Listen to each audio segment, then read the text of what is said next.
Thank you so much for joining us on the Dwellynn Show. I'm your host, Oladantis. I've got the incredible, awesome, amazing Kevin McDonnell. He is the author of one of the best books I've ever, read in a long time. No Money Down Property Investing. Thank you so much for joining, Kevin. I really appreciate it. Not a problem at all. I'm really pleased to be here. Thank you for having me on the show. Awesome. So let's just jump right into it. I mean, I don't want to spoil the book for, folks that are going to be getting it. First, why real estate before we get to the whole, quagmire you got into in Eastern Europe with your first investment? Why real estate investing? I grew up in Ireland and I moved to the UK like about 2002, middle of 2002, and I worked for a construction company, and I seen that they were doing property but bigger sort of stuff. But I actually lived in a house with a lad I worked with, and he was from South Africa, and he was buying property in South Africa at the time, and he got me interested in property. So I went to an event with him, and we decided not to do any training, just to continue to do what we were doing. But he was buying in South Africa, which sounded great. So I thought, well, I'll buy abroad too. The only difference was, so I bought in Eastern Europe. The only difference was he was South African. So he understood the market. I didn't quite understand the Eastern European market. So I made a few mistakes in the early days.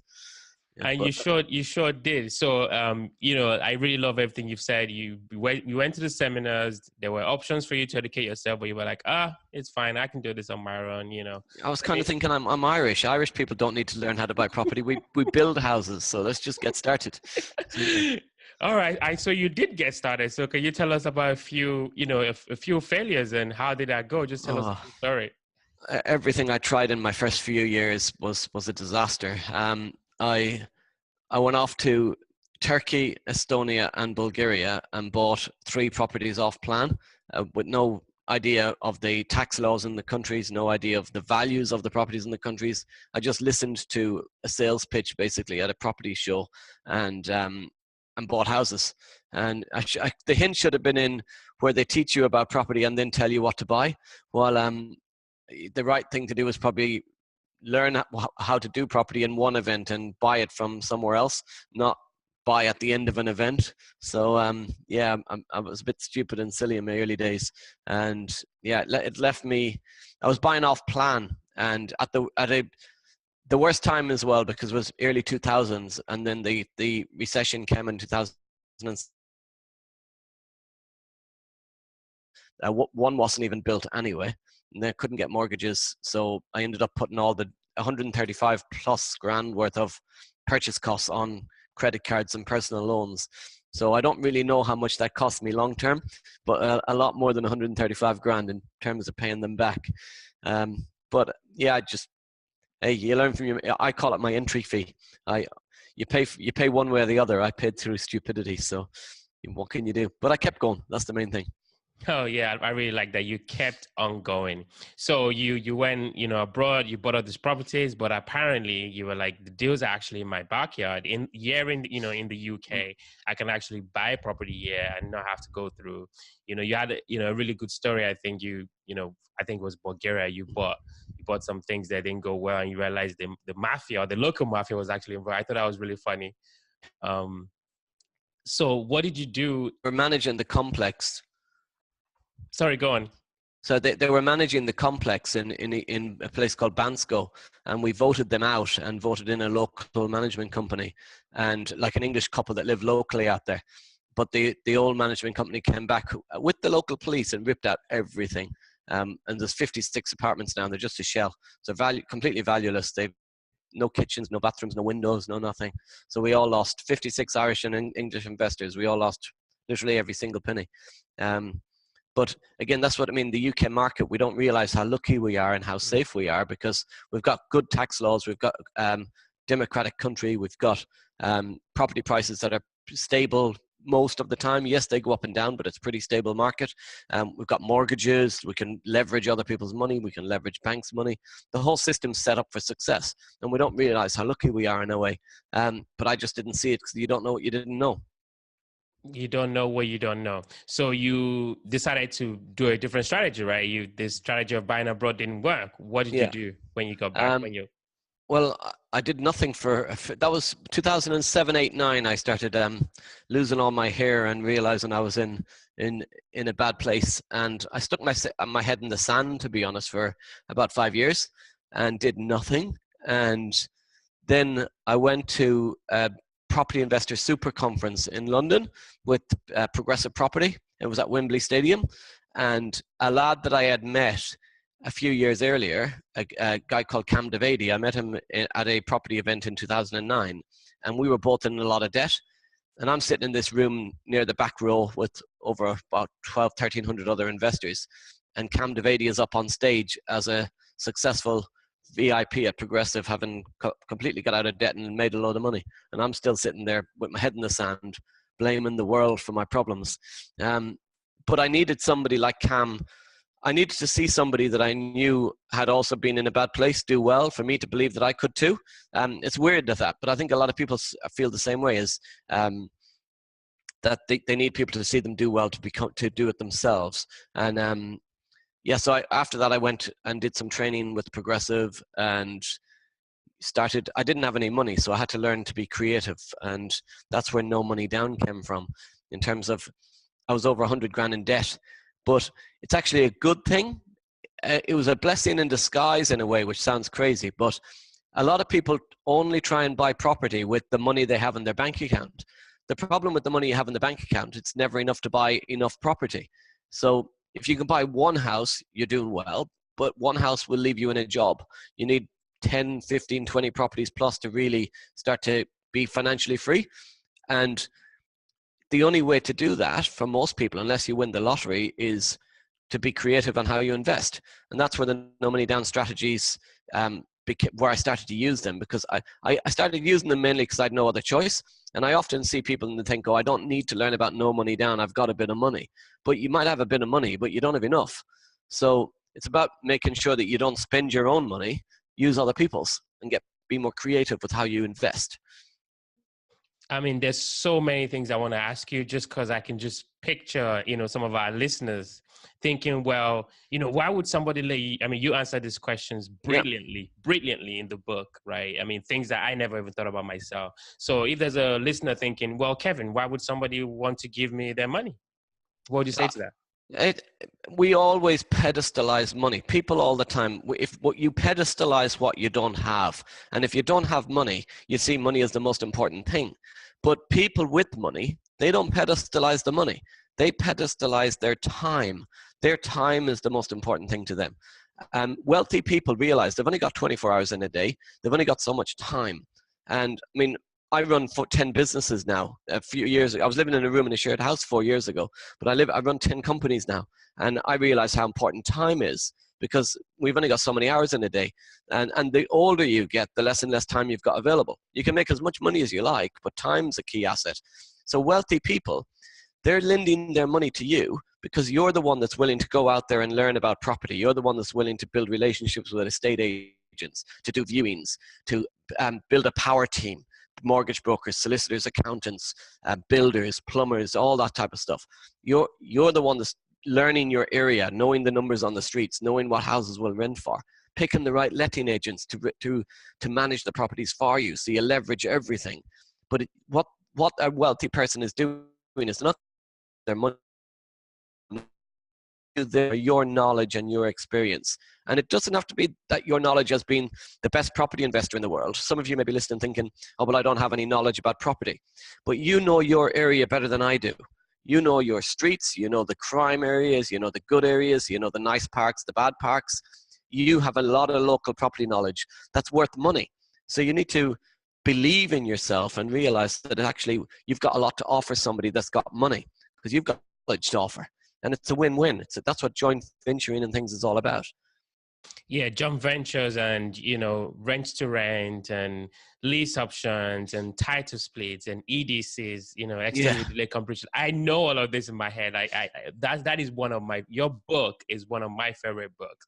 So if somebody is listening to us now and they're thinking, well, Kevin, okay, I really love what you said about, a lot of people pedestalize money. So now I can try to go out there and try to attract money, not chase it, obviously. As you said in your book as well, I really love that part about attracting investors.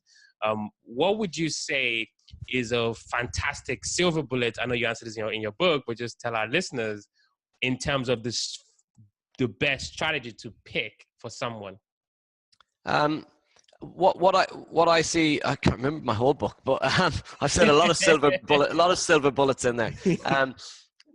What I see lots of people doing is they love a strategy. They think, let's say they're starting off in property and they think, oh, I really want to do single let because it's easy and it's the first thing to do. But if you live in Knightsbridge in London, single let's not going to work. And I see so many people chasing a strategy that they want to do, or they're going to do commercial conversion or something. And they chase the strategy they want to do, and they never manage to get it done because they don't have the funds or the knowledge, or it doesn't work in their area. When what you should be doing is pick what works in your area, make some cash flow, get out of your job, and then you can choose to do whatever you want after that for the rest of your life. But spend 6 months focused on something. There's a saying, you have to do what you don't want to do so you can do what you want to do. And sometimes it's not like rent to rent. Loads of people say to me, and rent to rent's a strategy where you can basically give a landlord guaranteed rent for their house, and then multi-let it or rent it out to other people, whether it be as a HMO or serviced accommodation, or even rent to single let. All you're doing really is replacing the word buy with the word rent. But lots of people say to me, oh, they don't want to do rent to rent because they want to own their own houses, or it's management intensive or something. But so stay in your job then. But if you want to get out of your job, that's the quickest way to cash flow, because if you don't have enough money to buy a house, rent one and make the cash. So what we do with our rent to rent deals is we don't necessarily spend the money. So it runs our cars, it runs my car and my wife's car at one house, one rent to rent property runs each car. And then we pay for our mortgage and our living expenses through rent to rent. But after that, we save up the rent to rent money. All the money that comes in, we save it up, we build up deposits, and we use income from other people's houses as our deposits to buy our own. So if you're in a job and you're thinking, I want to buy houses, but I don't have the money, then create the money through rent to rent. That's what it's really about. And the great thing about a strategy like rent to rent, and that's just one, you mentioned loads of strategies there, but the great thing about rent to rent is you can do it it's better in an expensive area. So loads of people say to me all the time, I don't live in a cheap area, I live in an expensive area, I can't do it in my area. Well, if you've got an expensive house in an area, then it's expensive also to rent a room, or it's expensive also to live in a hotel. So serviced accommodation or HMO in your area, you'll make way more money than I'll make in a cheap area. So places like London, in the UK, places like London, Cambridge, Bristol, Oxford, all of these places are the best area for rent to rent, because you get massive income from a single room, from a small room in a house. So wherever you are in the country, it's picking that strategy that works in your area. And there's a strategy for every part of the country and for every type of house. And you also mentioned this in your book, and this question, and then you addressed it really nicely. So if there's a Dwell listener here, maybe somebody in America, or maybe even someone back home in England, and they're thinking, well, Kevin, I love what you're saying, but you said rent to rent. So you're essentially saying I get a house from a vendor, as you call it in your book, or a landlord or a seller, and then you basically rent that from that seller or that vendor, and then you rent it to someone else. Why would the vendor do that? So as Rob Moore always says to me, a lot of people want the baby without the labor pains. They want to be landlords. Don't make the mistake of thinking that everybody thinks like you. When people ask me, why would somebody give you their house to rent to make money off it, I always ask people, why do letting agents exist? So the reason a letting agents exist in the first place is because people don't want to manage their own houses. And you will miss out on making money if you presume that other landlords won't give you their house to make money from. See, their choice isn't make it the money themselves through rent, through multi-let, or give it to you. Their choice is give it to the letting agent or give it to you. And with the letting agent, they're going to be charged 10% plus VAT often. They're going to be charged for void. They won't make any money on void. Sorry, they'll have to pay for their own maintenance. They've got to pay every time a tenant moves in and moves out for admin fees and everything that the agents charge. While with guaranteed rent, we charge nothing, but we guarantee the rent. There's no maintenance, no hassle. market rent, we give them less than market rent. However, market rent is a fake number in a way, because if, for instance, a house is renting for £1,200 a month, the landlord's not getting £1,200 a month. The tenant is paying the agent £1,200 a month. The agent is then deducting the maintenance, the voids, all the costs from that money and taking all their fees. So the landlord in their pocket, net every month, is probably only making about 900 quid. So what we do is we'll show them that they're only making around 900 quid net in their pocket, and then we'll offer them not 1,200, the market rent, but we'll offer them somewhere like 1,050.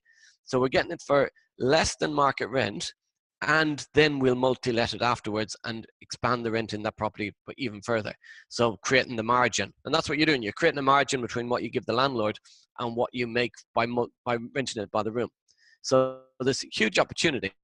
And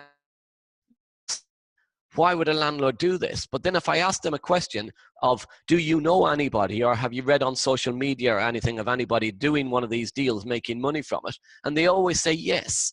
So if somebody else can do this stuff, so can you. If we all know people doing it, then what's really happening if you're not doing it is you're watching everybody else make money that you should be making. So get out of your own way, basically. I love that. I love that. And one of my favorite things that you said in the book was, it's not about owning, it's about control, right? I think it was one of the men, I think it was Carnegie that said that, right? And that's fantastic. I never ever thought of it that way. I was always thinking own, as opposed to control. The richest people in the world control. And even when we think we've got this thing in the UK about owning houses, and then we take on a mortgage on it. So you buy a property to own a piece of paper, which is called a title deed, and then you take out a mortgage with a bank like Halifax or somewhere. Who's got ultimate control? If you don't pay the mortgage, Halifax are going to take the house off you. So we've got this blind idea of control, when all we need to do is control the mortgage and make the cash. All you really own when you buy a house, if you've got a mortgage on it, all you really own is a piece of paper. You own the rights to hold the property so long as you pay the payments every month. So a bank does, and times have changed. We've got new currencies like cryptocurrencies, all this sort of stuff. It's a new world out there. And it's the same thing in property. Is you don't need to necessarily have a big institutional bank as your lender. Why can't the homeowner be your lender? So a lot of our properties, our bank is the owner of the house, and they might have a mortgage with the bank, but we just service the debt. And it's just a different way of thinking about it. But we don't need to come up with big deposits to secure the house. Then we can secure property from as little as £1. So it's about solving people's problems. And I'm obviously, I'll keep talking. I'm really passionate about this stuff. But I'm just so glad to have you, because I'm just learning. I'm soaking it all up. But obviously, we're obviously going to be coming up towards the end here. But before that, no money down property investing. My partner in the UK, we have a business together there, and he said to me, you got to read this book. So he sent me a screenshot. Obviously I got the book instantly, and I started reading. I was like, oh my goodness. I mean, we have similar strategies here in the United States. Obviously I used to live in the UK. Why that title, and why write the book? So there was lots of property books written. I've read loads of books over the last few years, and there was lots of books that were written by Americans. You're in a good place over there, because lots of American people have written books, lots of Australians written books, but there was, and loads of people write a book that's kind of a sales pitch about, but not really hugely content. And they'd write about one strategy, but not lots of strategies in one book. And I wanted to be the first person that wrote a book that was relevant to the UK, Ireland, but also still relevant across the world, like places like Australia and America. The strategies still work there. But to write a book that was content-based, that if I was ran over by a bus in the morning and that was the end of me, there was a book there that people would recommend and say, if you want to read a property book, this is the book to read. So it's like leaving a legacy in a way of whatever happens to me from now on, that's there for people. And I want to change people's lives, and these strategies have changed mine. And only in about 4 years. So I wanted to put a bunch of different property strategies in one place, in one go-to manual that anybody could pick up and get started in property really, really quickly. And I guess, something that's there when I'm gone, so that I'm not forgotten, I guess. So yeah, but hopefully it's achieved that. I've had really good reviews. It's pretty much getting 5 stars across the board. One guy did 1 star me before the book even came out, which was really weird. But I'll take that one. There's always one. I hadn't even read the book after writing it, and I got a 1 star review. There's always one. Yeah. Well, sure, you definitely have my 5-star review. I should go on Amazon and get a review on there. Yes. And if anybody's listening to this, when you buy the book, definitely, go rate, the book on Amazon. So other thing, if I'm in the UK listening to this, I have a pretty, strong listenership in the UK. Yeah. And I'm like, oh my goodness, I want to learn more. I want to get connected with Kevin somehow. I just want to learn more about what you're doing. What, we're going to talk about this later as well. What is the first thing folks can do in the UK to basically get started? Oh, okay. So I'd say read my book. It's a good starting point. On hardback. So the Audible is bit.ly, bit.ly/NMD audio, and the hardback is bit.ly, bit.ly/NMD book. So if you go to either of those links, you can get the hardback or the Audible and read the book. I'm also, for anyone who purchases the Audible book, my website and stuff is there. Drop me a message. I run some discovery days and things that people can come and look at and get to meet me personally. If you want to attend, that'd be cool. And I'd say is research your area, know your area, speak to local agents, estate agents, letting agents, see what's working locally. But focus on cash flow. Don't pick a house. If you've got 50 grand, or let's say you've got 100 grand, and you buy one house and put the whole 100 grand into that property, you're going to spend the next 20 years trying to get back. The property investing is to get money out of property, not put money in. So focus on cash flow. You cannot spend equity. I know people in London with 900 grand equity in a house and they can't touch it, because if they sell the house, they still want to live in London, so they got to buy another house in London. So it's pointless. You cannot spend equity. Equity is vanity. Cash flow is sanity. Focus on cash flow. Find a cash flow generating strategy.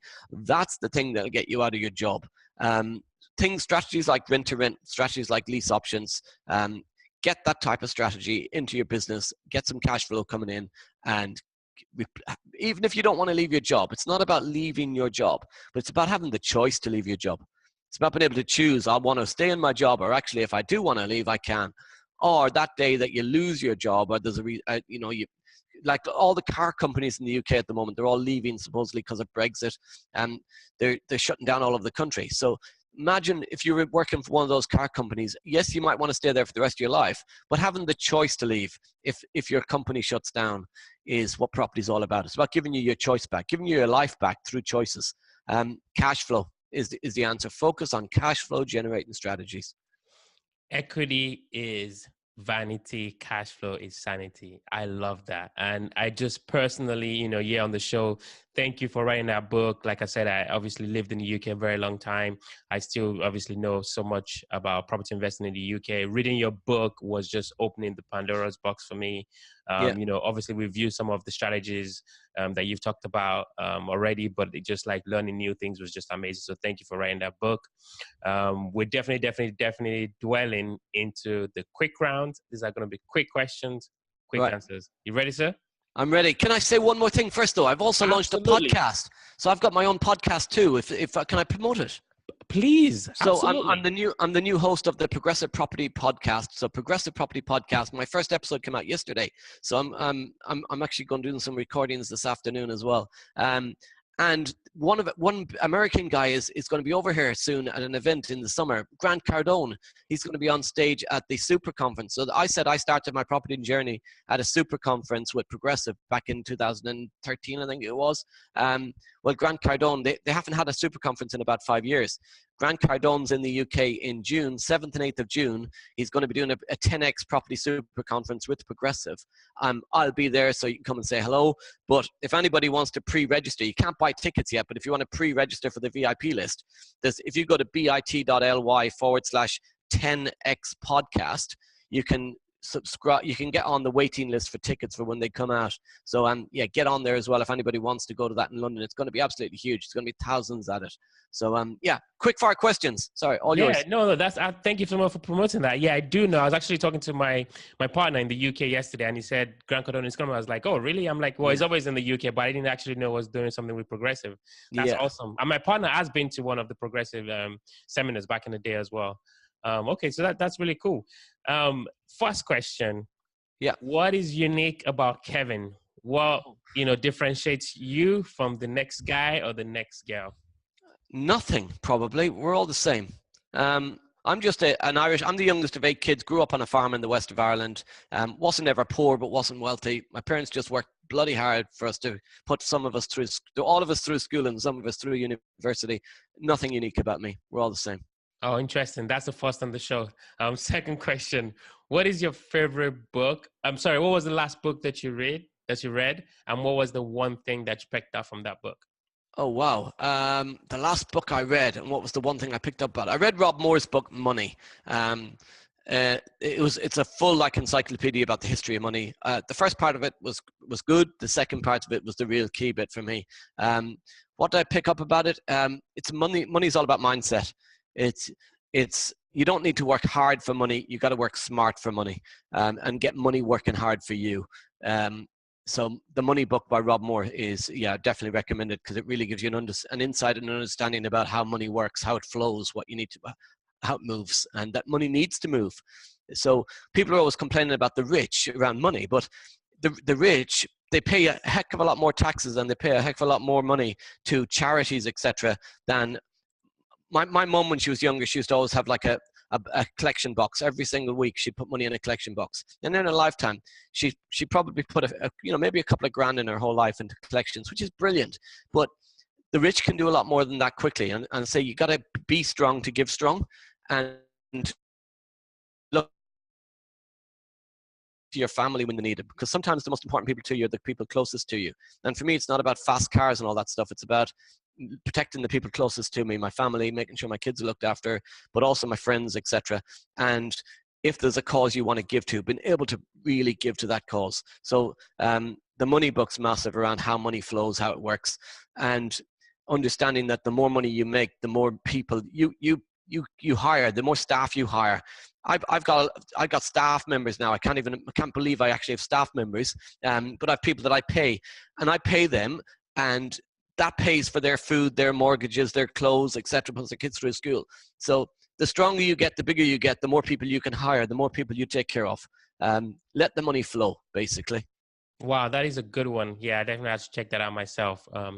Last question, like you said, you've got your kids, you got your family, you're running 10 businesses, you've got this new podcast. Congratulations. You've got all your seminars, your meetups. I know you do that as well. So you've got a ton of stuff going on. What do you do for fun? This is what I do for fun. This is fun. I love it every single day. I used to work for a company called Lang O'Rourke, a construction company. Brilliant company, massive company. I mean, they employ thousands of people. And I had a great time there. I spent over 10 years working for them. But I didn't love the job. And I'd go to bed at night tired and fall asleep. And I'd be struggling to wake up in the morning.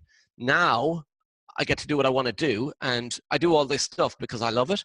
I struggle to go to sleep at night, and I wake up early in the morning because I've got my choice to do what I want to do, and I choose to have 10 companies, and I choose to take on podcasts. I chose to do this interview this morning, but I don't have to, but I get to choose. And this is fun. This is what I do for fun. I play pool as well. I used to be a pool player, so I used to play. This is something people don't know. I used to play pool for Ireland, like 8-ball pool. So I still play. I have actually got. You probably can't see, but I've got a this is my office, but I've got a pool table sitting just there, but it's covered over at the moment. Oh, nice. But so I have a pool table in my office. But my wife's going to kill me for showing you the office because it's a bit of a mess. But that's fun. Spending time with my family, watching kids programs with my kids and my wife, and playing the odd game of pool. And outside of that, this is fun. I'm talking to you now is fun. Yes, it's what I do for fun. Yeah, thank you. I really, really appreciate that. I know we've talked on this a little bit, but just to kind of, end the show here, what is the best place people can connect with you? Maybe social media. Where are you most active? How can people, get to know you and Yeah. follow you? Facebook. So Facebook, Kevin McDonnell. Don't confuse me with McDonald's, the burger chain. So I'm MC. So McDonnell. So DMCDONNELL. Kevin McDonnell. So you can get me on Facebook. You can get me on LinkedIn, Instagram. I've got a website, kevinmcdonnell.co.uk, which you connect with me there. So yeah, pretty much if you search me on social media, you should come up, but just don't mix me with the burger chain. You'll never find me. Kevin, it's been an absolute delight to have you on the show today. Thank you so much for sharing your ideas, for, taking time out to talk to me here today. I really appreciate you. No worries. Really loved it. Awesome work. Loving your podcast, and best wishes for the future. And hopefully I'll see you in the UK soon. Definitely, you will. Thank you. No problem. Cheers. Thank you.